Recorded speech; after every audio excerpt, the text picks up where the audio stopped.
আসসালামু আলাইকুম। আমাদের আজকের টপিক সেমিকন্ডাক্টর ডায়োড। তো আহ, আমরা গত ক্লাসে পড়েছি সেমিকন্ডাক্টর কি, সেমিকন্ডাক্টর কিভাবে কাজ করে, সেমিকন্ডাক্টরের টাইপ, সেমিকন্ডাক্টর ইলেকট্রনিক্সে কিভাবে কি কি কাজ করে, ওইটা কোন ডিভাইসে কিভাবে সেমিকন্ডাক্টর আমরা ইলেকট্রিক্যালি কাজ করার জন্য উপযোগী করে তুলি। তো সেমিকন্ডাক্টরের যে ডিভাইসগুলো আছে, যে ডিভাইসগুলো বানানো হয় সেমিকন্ডাক্টর দিয়ে, তার মধ্যে একটা ইম্পর্ট্যান্ট ডিভাইস হচ্ছে সেমিকন্ডাক্টর ডায়োড। এবং এই ডায়োড দিয়ে অনেক ডিভাইস পরবর্তীতে দেখবা যে আমরা বানাই। ঠিক আছে, তো এখানে ডায়োড কি?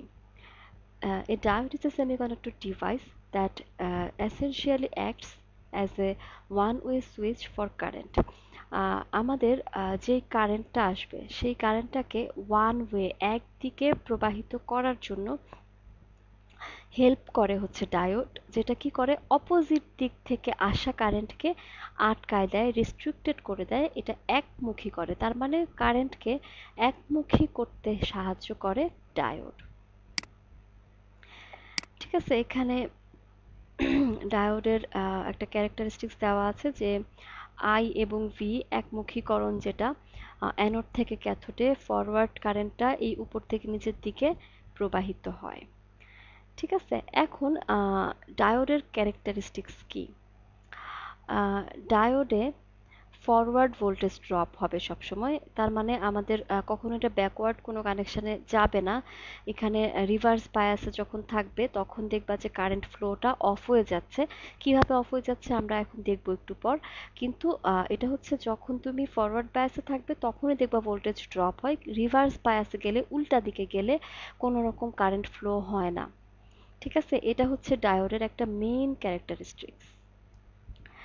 এখানে এই জিনিসটা আসলে একটু ডিটেল, আমি যে কথাটা বললাম লেখা আছে, reverse voltage drop that will reverse current flow and in most cases destroy the device. Reverse voltage যদি ড্রপ হয় তাহলে বেশিরভাগ ক্ষেত্রে কি হয়, ডায়োডটা পুড়ে যায়, নষ্ট হয়ে যায়। ঠিক আছে, রিভার্স কারেন্টটা সাধারণত বন্ধ রাখা হয়, ডিপ্লেশন লেয়ার আমরা একটু পর দেখবো এটা কি, এটা বেড়ে যায় দেখবা। এখন একটুখানি সেমিকন্ডাক্টর থেকে আমি একটু রিভিউ করতে চাচ্ছি, কারণ এখানে কিছু টার্ম আমি ব্যবহার করব যেগুলা লাগবে। তো এখানে হচ্ছে পিওর সেমিকন্ডাক্টর ডিভাইস, আমরা ইন্ট্রিনসিক এবং এক্সট্রিনসিক সেমিকন্ডাক্টর পড়েছিলাম। সেখানে পিওর সেমিকন্ডাক্টর ছিল হচ্ছে যেখানে ফ্রি ইলেকট্রনগুলা মুভমেন্ট করে, যেখানে হোল থাকে, নেগেটিভ চার্জ ক্যারিয়ার হচ্ছে ইলেকট্রন, এবং হোল থাকে হচ্ছে পজিটিভলি চার্জ ক্যারিয়ারের মধ্যে। কেমন রুম টেম্পারেচারে সাধারণত একটা সেমিকন্ডাক্টর পিওর সেমিকন্ডাক্টর হিসেবে কাজ করবে। এবং পুয়ার সেমিকন্ডাক্টর একটা খুবই পুয়ার টাইপের কন্ডাক্টর, এটা আমরা গত ক্লাসে পড়ছি যে পুয়ার কন্ডাক্টর কি, কারণ এর মধ্য দিয়ে খুব সহজে ইলেকট্রনিক্স কাজগুলো করা যাবে না। কখন এটা, যখন এটা রুম টেম্পারেচারে থাকবে। ঠিক আছে, এটাকে বলা হয় ইন্ট্রিনসিক কন্ডাকশন, অথবা আমরা ইন্ট্রিনসিক সেমিকন্ডাক্টর বলতে বুঝি এই পিওর সেমিকন্ডাক্টরকে। তো একটা সেমিকন্ডাক্টরের কন্ডাক্টিভিটি বাড়ানোর জন্য ডোপিং অ্যাড করা হয়। ডোপিং কি? ডোপিং হচ্ছে একটা ইমপিউরিটিস। এটাতে কি হয়, খুব অল্প পরিমাণে ইমপিউরিটিস অ্যাড করা হয়। কেন? যাতে যেই ইমপিউরিটিসটা অ্যাড করা হয় কেন, যাতে হচ্ছে ইলেকট্রনিক্যালি বা কন্ডাক্টিভিটি সেমিকন্ডাক্টরের একটু বেড়ে যায়।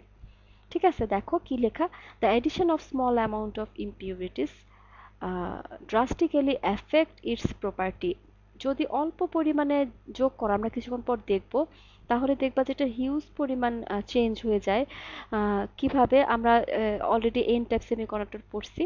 যখন একটা সেমিকন্ডাক্টরের মধ্যে পেন্টাভ্যালেন্ট পাঁচ যদি কোনো ইলেকট্রন, পাঁচ যদি কোনো ম্যাটেরিয়াল তুমি অ্যাড করো, তখন কি হয়, সেমিকন্ডাক্টরের বাইরের শেলে থাকে চারটা ইলেকট্রন। একটা পেন্টাজোজি কি হয়, চারটার সাথে চারটা শেয়ারিং এর পরে একটা এক্সট্রা ইলেকট্রন থেকে যায়, যেটা ফ্রি ইলেকট্রন হিসেবে কাজ করে, এবং এটা পুরা সার্কিটের মধ্যে মুভমেন্ট করতে থাকে। এই জন্য এটাকে এন টাইপ সেমিকন্ডাক্টর বলা হয়। আর কি হয়, যেটা পি টাইপ সেমিকন্ডাক্টর, সেখানে কি হয়, চার যোজি যে সেমিকন্ডাক্টর ম্যাটেরিয়ালগুলো থাকে সেটার সাথে ত্রিযোজি কোনো ইলেকট্রন, ট্রাইভ্যালেন্ট কোনো ইলেকট্রন যদি যোগ করা হয়, তখন তিনটার সাথে ইলেকট্রন শেয়ার করার পরও একটা জায়গাতে ইলেকট্রনের ঘাটতি থেকে যায়, এবং সেটাকেই আমরা মেজরিটি ক্যারিয়ার হোল বলি, এবং এটাকে বলা হয় হোল। ঠিক আছে, তার মানে এন টাইপ এবং পি টাইপের কন্ডাক্টিভিটি পিওর সেমিকন্ডাক্টরের চেয়ে বেশি থাকে, এবং এটাকে বলা হয় এক্সট্রিনসিক কন্ডাকশন। ঠিক আছে, তাহলে আমরা এখানে কি জানলাম? মেজরিটি চার্জ ক্যারিয়ার একটা টার্ম শিখলাম, মাইনরিটি চার্জ ক্যারিয়ার একটা টার্ম শিখলাম। সেটা হচ্ছে কি, যখন মেজরিটি টার্ম ক্যারিয়ার পজিটিভ হবে তখন এটা পি টাইপ, যখন মেজরিটি চার্জ ক্যারিয়ারটা নেগেটিভ হবে তখন এটা এন টাইপ হবে। ঠিক আছে, তো এটা গেল ডোপিং। এখন এখানে পি টাইপ, গত ক্লাসেরই ফিগার এটা, পি টাইপ এবং এন টাইপ সেমিকন্ডাক্টরের দুইটা চিত্র দেখানো হয়েছে। ঠিক আছে, এখন আমরা আজকে পড়বো হচ্ছে পিএন জাংশন কি। যখন একটা পি টাইপ সেমিকন্ডাক্টর এবং এন টাইপ সেমিকন্ডাক্টরকে একসাথে জয়েন করা হয় তখন তাকে বলা হয় পিএন জাংশন। আচ্ছা, যখন একটা পি টাইপ এবং এন টাইপ একসাথে জয়েন করা হয় তখন তাকে বলা হয় পিএন জাংশন। ঠিক আছে, majority charge carriers on each side diffuses across a junction where they combine with and remove charge carriers on the opposite polarity. আচ্ছা, আমি এই জিনিসটা আসলে না পড়ে আমি একটু বলার চেষ্টা করি চিত্রটা দেখে। যেমন ধরো, যখন দুইটাকে আমরা একসাথে করলাম তখন কি হইলো, মাঝখানে কিন্তু এই যে আমরা একসাথে করছি এই জায়গাতে কিন্তু দুইটা ব্যারিয়ার আছে, এই দুইটা ব্যারিয়ারকে আমরা লাগাই দিছি জাস্ট, তাই না? এখন দেখো, পি টাইপের মধ্যে পজিটিভ বা হোল থাকবে, এটার মধ্যে মেজরিটি ক্যারিয়ার হচ্ছে পজিটিভ সিম্বলগুলা। এখানে আসলে পজিটিভলি চার্জ প্লাস দেওয়া হয়েছে, কিন্তু আসলে কিন্তু প্লাস সিম্বলগুলা ব্যবহার করা হয় না, তাই না? আমরা এখানে কিন্তু হোল থাকে, এখানে কোনো পজিটিভ সিগন্যাল বলতে প্লাস কোনো সিগন্যাল কিন্তু আসলে থাকে না, তো আমরা পজিটিভ বোঝানোর জন্য প্লাস ব্যবহার করি। আর এন টাইপের মধ্যে মেজরিটি ক্যারিয়ার হচ্ছে মাইনাস সিম্বল। তো যখন দুইটা ডিভাইস একসাথে লাগানো হয় কি হয়, নেগেটিভের যেই মাইনরিটি ক্যারিয়ারগুলা এটার মধ্যে দুইটা চার্জের মধ্যে কি হয়, আকর্ষণের কারণে এন টাইপের পজিটিভগুলা সব এখানে চলে আসে, আর এটার নেগেটিভগুলা সব এইখানে এসে জমা হয়, এবং জমা হওয়ার কারণে কি হয়, মাঝখানে একটা ডিপ্লেশন লেয়ার ক্রিয়েট হয়, এবং এই ডিপ্লেশন লেয়ারটা কি করে, এতটুকু পর্যন্ত থাকে, এবং এই ডিপ্লেশন লেয়ারের কারণে এখানে আসলে ইলেকট্রন ফ্লোটা এটার মাধ্যমে আমরা কিভাবে চেঞ্জ করতে পারবো এটা আমরা পরবর্তীতে দেখব। কেমন? তো পটেনশিয়াল ব্যারিয়ার কি? পটেনশিয়াল ব্যারিয়ার হচ্ছে, যখন আমি একটু পড়ি, the barrier opposes the flow of majority charge carriers and only a small number of have enough energy to surmount it. আচ্ছা, তার মানে মেজরিটি ক্যারিয়ারগুলা যখন এখানে থাকে কি হয়, মেজরিটি ক্যারিয়ারগুলা এখানে আসতে চায়, এখান থেকে এখানে আসতে চায়, কিন্তু তাদের মধ্যে সেই পরিমাণ এনার্জি থাকে না যে তারা আকর্ষণ বিকর্ষণগুলা ভেঙে বা তাদের মাঝখানের এটা ভেঙে চলে আসবে। তখন মাঝের এই যে ডিপ্রেশন লেয়ারটা হয় এটাই হচ্ছে পটেনশিয়াল ব্যারিয়ার। ঠিক আছে, এখন খুব ইম্পর্ট্যান্ট একটা জিনিস আমরা দেখব, সেটা হচ্ছে ফরওয়ার্ড বায়াস। তো আমি চাচ্ছি ফরওয়ার্ড বায়াসটা আগে এখানে ব্যাখ্যা করে দিতে। কেমন? তো ফরওয়ার্ড বায়াস কি? এখানে দেখো পি টাইপ এবং এন টাইপ দুইটা ম্যাটেরিয়াল আছে, এবং এই দুইটাকে আমরা ব্যাটারির সাথে এক্সট্রা ফোর্সের সাথে অ্যাড করে দিলাম। কেন? আমাদের লক্ষ্য হচ্ছে যে সেমিকন্ডাক্টর ডিভাইসটা আছে সেই সেমিকন্ডাক্টর ডিভাইসটাকে আরেকটু কি করে দিব, আরেকটু ইলেকট্রনিক্সের জন্য আমরা কন্ডাক্টিভিটিটা একটু বাড়াই দিব। সেজন্য আমরা কি করছি, পজিটিভ সাইডটাকে পি এর সাথে, পজিটিভ ব্যাটারির পজিটিভ প্রান্তের সাথে, এবং নেগেটিভ রিজিয়নটাকে ব্যাটারির নেগেটিভ প্রান্তের সাথে অ্যাটাচ করে দিছি। ঠিক আছে, তাতে কি হলো, তাতে যেটা হয়েছে, পি এর এই প্রান্তটা যখন পজিটিভ প্রান্তের সাথে অ্যাটাচ করা হইলো তখন কি হয়েছে, এখান থেকে কিন্তু পজিটিভ চার্জ যে ওকে ধাক্কা দিবে, পজিটিভ চার্জ যে ওকে ধাক্কা দিবে, নেগেটিভ চার্জ যে ওকে ধাক্কা দিবে, তাহলে কি হবে, নেগেটিভ এন রিজিয়নের যত নেগেটিভ চার্জগুলো আছে নেগেটিভের বিকর্ষণে কি হবে, এখান থেকে এই পাশে যাওয়া শুরু করবে, এই যে নেগেটিভ চার্জগুলো এই পাশে এবং পজিটিভ চার্জগুলো এই পাশে, অরেঞ্জ কালারের দাগ দেওয়া আছে বাম দিকে চলে আসবে। তো যখন একজন যখন এদিকে আরেকজন যখন এদিকে আসতে থাকবে তখন কি হবে, মাঝের যে ব্যারিয়ারটা এটা কিন্তু ডিপ্লেশন লেয়ারটা আর থাকবে না, ডিপ্লেশন লেয়ারটা ভেঙে যাবে এবং এই যে নেগেটিভ চার্জটা পুরা সার্কিট জুড়ে ফ্লো করলো, এটার কারণে এখানে কারেন্টের ফ্লো চলতে থাকবে, যার কারণে কি হয়, জাংশনের মধ্য দিয়ে যে ভোল্টেজ তা বেড়ে যায় এবং এই কাজটাই হচ্ছে ফরওয়ার্ড বায়াসিং এর কাজ। দেখো, if p-type side is made positive with respect to the n side, the height of barrier is reduced, মাঝে যে ব্যারিয়ারটা ছিল সেটা কমে যাবে। More majority charge carriers have sufficient energy to surmount it. The diffusion current therefore increases while the drift current remains the same. তো কি হলো, আমরা এখানে যখনই অপোজিট কারেকশনটা একটা একটাকে ধাক্কা দিল, মাঝের ব্যারিয়ারটা ভেঙে গেল এবং এখানে তার সেই পরিমাণ এনার্জিটা সে পাইলো যে একটা সাথে একটা ভেঙে যেয়ে তাদের মধ্যে কমিউনিকেশনটা ক্রিয়েট হয়ে গেল। তো এখন দেখব হচ্ছে রিভার্স বায়াসটা কি। আচ্ছা, রিভার্স বায়াস হচ্ছে, আমরা চিত্রতে যাই, যখন একটা এন টাইপ এবং পিএন জাংশনকে আমরা পি রিজিয়নটাকে নেগেটিভ প্রান্তের সাথে, ব্যাটারির নেগেটিভ প্রান্তের সাথে এবং এন রিজিয়নকে ব্যাটারির পজিটিভ প্রান্তের সাথে অ্যাড করে দিব, তখন কি হবে, এখানের যে নেগেটিভ চার্জ সে আবার এখানে আসবে, পজিটিভ চার্জ এখানে ধাক্কা দিবে। তো এখন কিন্তু নেগেটিভের সাথে পজিটিভ লাগানো হয়েছে, তো কি হয়েছে, এটা নেগেটিভের সাথে এই পজিটিভ থাকাতে তার কিন্তু আকর্ষণ হবে এখন এই নেগেটিভ প্রান্তের দিকে, তাই না? তো কি হবে, এরা এখানে পুরা পি টাইপের পি পোর্শন থেকে সে এসে এই পাশে এসে জমা হবে ব্যাটারির সাইডে। সেম ভাবে এখানে নেগেটিভ চার্জ ইলেকট্রনগুলা এখানে পজিটিভ প্রান্তের দিকে আকর্ষণের কারণে এই পাশে এসে জমা হবে। তাতে কি হলো, মাঝের যে ডিপ্লেশন লেয়ারটা সেটা কিন্তু বেড়ে গেল। মাঝের ডিপ্লেশন লেয়ারটা বেড়ে যাওয়ার কারণে কি হয়েছে, এই যে এখানে বেড়ে গেল, তাদের এটা ভেঙে দিয়ে ইলেকট্রন ফ্লো বা কারেন্ট ফ্লো হওয়ার কিন্তু আর কোনো অপশন থাকলো না। তো এই জন্য এটাকে বলা হয় রিভার্স বায়াস। এবং রিভার্স বায়াসে দেখো, ফরওয়ার্ড বায়াসে কারেন্ট ফ্লো যদি এই লেভেলে হয়, রিভার্স বায়াসে এসে এটা জিরোতে চলে যায়, কোনো রকম কারেন্ট ফ্লো হয় না।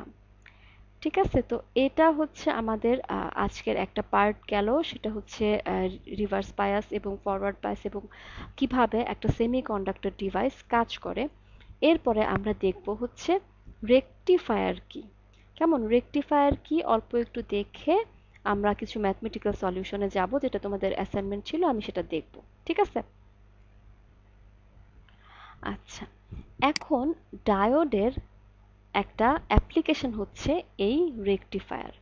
রেকটিফায়ার কি, রেকটিফায়ার হচ্ছে এমন একটা ডিভাইস যেটা রেকটিফিকেশন করে। রেকটিফিকেশন কি জানো, রেকটিফিকেশন হচ্ছে একটা একমুখীকরণ, একমুখী করার যে ডিভাইস সেটার নামই হচ্ছে আসলে রেকটিফায়ার। তার মানে কারেন্টকে একমুখী করে রেকটিফায়ার। তার মানে কি হলো, আসলে যে কাজটা ডায়োড করে সেটারই একটা পোর্শন হচ্ছে রেকটিফিকেশন বা রেকটিফায়ার। তার মানে রেকটিফায়ারের মূল ডিভাইস হচ্ছে ডায়োড।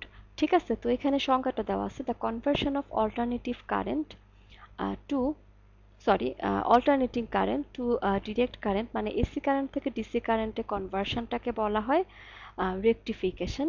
এখানে দেখো একটা ফুল এসি কারেন্ট দেওয়া আছে, এখান থেকে আমরা দুইটা প্রসেস শিখবো, একটা হচ্ছে হাফ ওয়েভ রেকটিফিকেশন, ফুল ওয়েভ রেকটিফিকেশন। হাফ ওয়েভের মধ্যে কি হয়, নেগেটিভ পোর্শনগুলোকে বাদ দিয়ে উপরের পোর্শনটাকে রাখা হয়, এটাতে এটা কিন্তু একমুখী হয়ে গেল।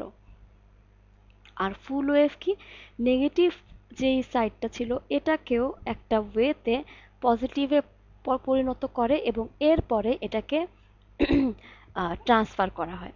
কেমন, তো এখানে হচ্ছে ফ্রিকোয়েন্সিটা দেখানো হয়েছে, এসি কারেন্টের ফ্রিকোয়েন্সি 60 হার্জ। এরপরে আমরা এখানে বিভিন্ন এই চিত্র দেখব, আমরা টাইপগুলো দেখি। সিঙ্গেল ফেজের মধ্যে আমরা সিঙ্গেল ফেজটাই মূলত পড়বো, হাফ ওয়েভ এবং ফুল ওয়েভ রেকটিফায়ার। আমরা ফুল ওয়েভের ব্রিজ রেকটিফায়ারটা পড়বো।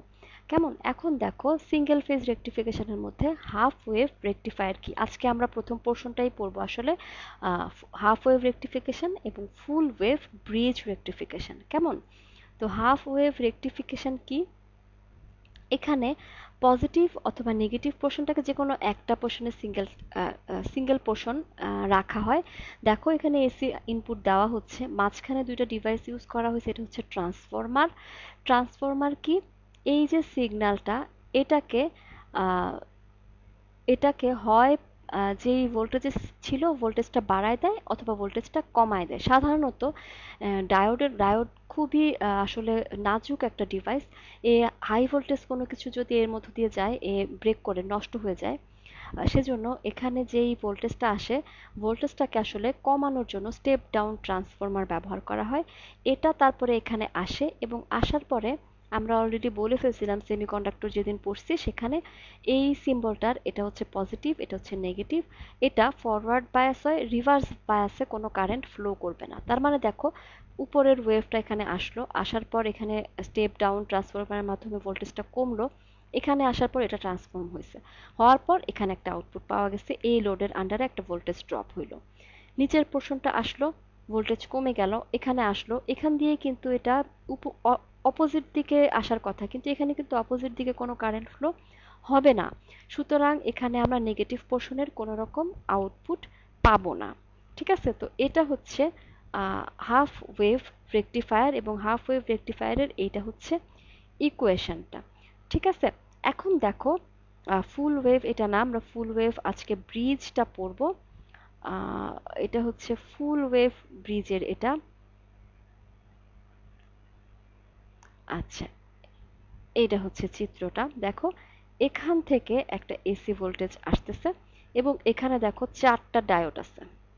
ঠিক আছে, এখন দেখো প্রথম হাফ ওয়েভটা আসতেছে, হাফ ওয়েভটা আসার পর এখানে ভোল্টেজ সোর্স আসলো, এসে এখানে আসলো, আসার পর সে যখন এখান দিয়ে যাবে, সে যেহেতু পজিটিভ সাইকেল এখান দিয়ে এসে যাবে, যাওয়ার পর ফরওয়ার্ড বায়াস পাইছে, তো এখানে যে একটা উপরের একটা পজিটিভ সিগন্যাল পাওয়া যাবে। এবার নেগেটিভ পোর্শন আসলো, নেগেটিভ পোর্শন আসলো, আসার পর দেখবে যে সে এখান দিয়ে না, সে কিন্তু নেগেটিভ পোর্শন দিয়ে পাস হবে, হওয়ার পর সে যখন যাবে এখানে আসার পর এই পজিটিভ সিগন্যালটা এখানে এসে আবার দেখো ফরওয়ার্ড বায়াসে কিন্তু রেজাল্টটা দেখা যাবে। তার মানে সে নেগেটিভ পোর্শনে এসে তার কিন্তু এখানে পজিটিভ রেজাল্টই শো করবে। তো এখানে এই ব্রিজ আকারে এখানে একটা কম্বিনেশন ব্যবহার করা হয় ডায়োডের, যেটা ব্যবহার করে আমরা একটা এসি কারেন্টকে নেগেটিভ পোর্শনটাকেও পজিটিভ আকারে দিয়ে এখানে আমরা ট্রান্সফর্ম করতে পারি। কেমন? আমার মনে হয় বুঝতে পারছো তোমরা। এরপরে আমরা আগামী ক্লাসে পড়বো হচ্ছে থ্রি ফেজ রেকটিফিকেশনটা কি এবং কিভাবে কাজ করে। সবাই ভালো থাইকো। Thank you.